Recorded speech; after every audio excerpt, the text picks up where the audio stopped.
से मैं कहना चाहूंगा कि आप तत्काल प्रभाव से आकर वार्ता करें, अन्यथा आगामी समय के अंदर ये पीबीएम की समस्या से पार आ जाएगी और राजस्थान के अंदर नशेज का भूचाल आ जाएगा। इसकी समस्त जिम्मेदारी इस पीबीएम प्रशासन की होगी, सुरेंद्र वर्मा की होगी।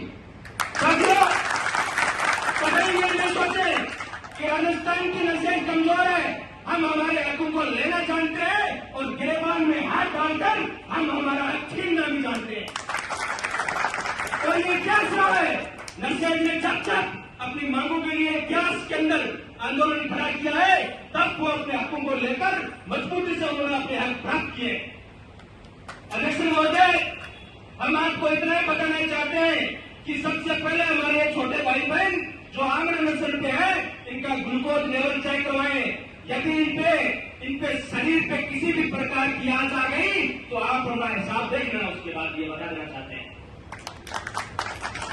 और हमारी केवल एक मांग थी कि हमें यहां से पीबीएम प्रशासन से मेडिकल कॉलेज के अधीन कर दिया जाए।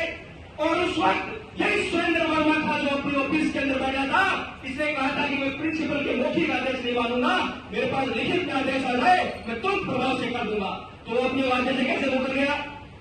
या वो अपने जो सीनियर अधिकारी उनकी बात नहीं मानते?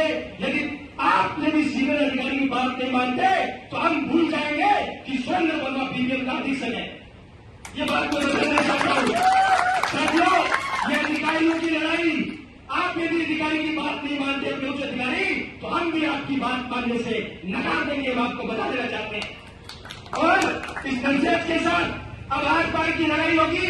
या तो आप जो आदेश है उसको तुरंत प्रभाव से कर दीजिए, अन्यथा कल से इस नशेज का भूचाल आ जाएगा और नशेज पूरे प्रदेश की सड़कों में आ जाएगी।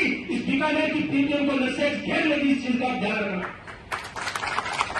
मैं पीबीएम की नशेज से भी आह्वान करना चाहता हूं, मेरे भाइयों, ये नशेज की लड़ाई है, ये नशेज समाज की लड़ाई है।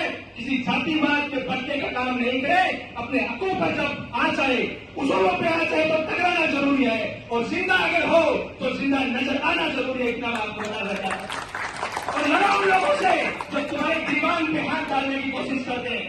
साथियों, अकेले रहोगे तो गिदड़ भी आपको डराएंगे और मजबूती से रहोगे तो शेर भी घबराएंगे। मैं आपको बताना चाहता हूं और मैं आह्वान करता हूं प्रदेश के समस्त जो हमारे लीडर से, जो प्रदेश कार्यकारिणी के सदस्य हैं, उनसे कहना चाहता हूं कि आंदोलन बीकानेर की धरती से चिंगारी के रूप में निकलेगा और एक तूफान बन जाएगा जो आग लगा देगा पूरे राजस्थान के उन अधिकारियों पर जो नशेज पर पूरी और गिनौनी नजर रखते हैं, उनको चटा देना चाहते हैं।